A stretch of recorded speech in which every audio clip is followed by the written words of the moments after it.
Yan, hello guys, good morning. So, init na kaayo ang panahon karon. Then, nahubas na pud ang tubig, no?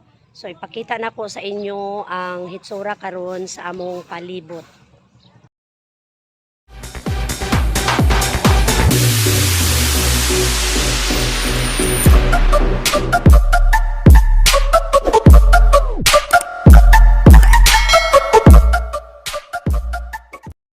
So guys, mauday na amo ang yan ang aming tent. So doon marami ding mga nagte-tent sa diyan sa gilid. Yan, yung mga kapitbahay namin andyan, yung iba doon, ayan, nagte-tent yan sila lahat. So as you can see guys, yung tubig guys umabot diyan Malapit na talaga diyan sa sa ref tub na yan. Okay, diyan ang ang tubig baha. So dito is wala ng tubig. Ayan. Ayan. Okay, papasok tayo. So, dito banda is hanggang bewang ito nung binaha kami hanggang bewang. Tapos, ayan. Wala nang tubig masyado doon. So, ayan, dito tayo guys, papasok ng bahay.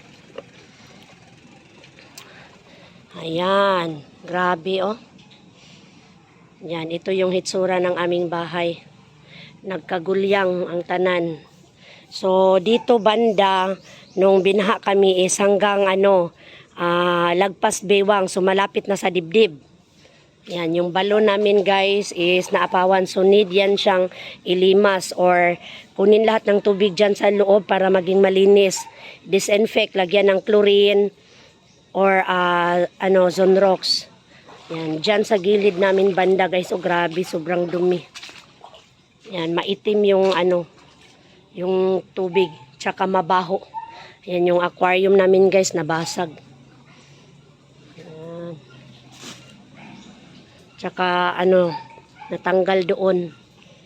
So dito ang aming isdaan. Ang aming isdaan, yan. As you can see. Ayan, maraming lilinisan. Ayan, yan yung mga tab namin na dati ay puno yan siya ng isda. So, grabe Grabe ang lilinisin namin. So, ayan, yung mga aquarium, nagsilutangan. Ayan, nasa baba. So, itong mga nasa ibabaw na mga aquarium namin is safe yan siya, safe. At meron pang natira na mga isda. So, dito sa baba, ito ang lilinisin namin. Grabe, ang tambak. Yan. Yan. So, dito guys, buti na lang is simentado siya. So, madali na lang itong linisan pag wala ng tubig. Diyan banda is maputik yan. Tsaka doon sa gilid ng bahay. So, yan na yung bahay namin. Nagkagulyang ang tanan. So, dito naman sa loob namin guys is nalinisan na namin kahapon yung kwarto tsaka sa kasi wala ng tubig, 'di ba? So nakapaglinis kami unti-unti. Ayan, nagbrush dito yung asawa ko tsaka dito kami kahapon. Ayan, pero hindi pa namin na-arrange, guys. Ay, Ginoo ko. Ayan, welcome 2024.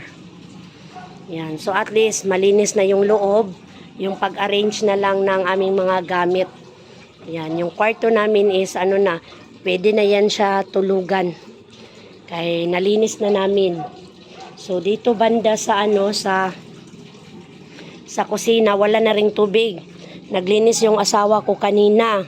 Kagabi naglinis siya tapos naglinis siya ulit ngayon this morning. So ayan guys, yung mga namin nakapatong yung ref tsaka yung washing machine. Ayan, nilinisan niya sa mga ilalim. Yan. Tapos doon sa CR. Yan. So, grabe ang dulot ng baha. Perwisyo kaayo. Yan. Buti na lang may mga kami dito. Patungan ng mga kaldero. Yan. So, dito tayo sa Ito yung binidyohan ko kanina na gilid ng Ayan maputik. Oh my God. Napay nabilin itong karahay, disinfect po na. Yan, maputik siya guys, maitim yung tubig. Grabe Oh my God. Kakaloka. Ayan. So, at least, humupa na yung baha. Maglilinis na lang kami ng bahay. Ayan. Ayan guys. Maraming salamat sa inyong panunood sa aking video. At ito ang update na baha ngayon. Humupa na talaga siya guys. Siguro mamaya guys is, na yan dyan. Bababa na yung tubig dyan mamayang hapon. Yan. Grabe, daming kalat oh. Yan. Thank you for watching guys. Bye.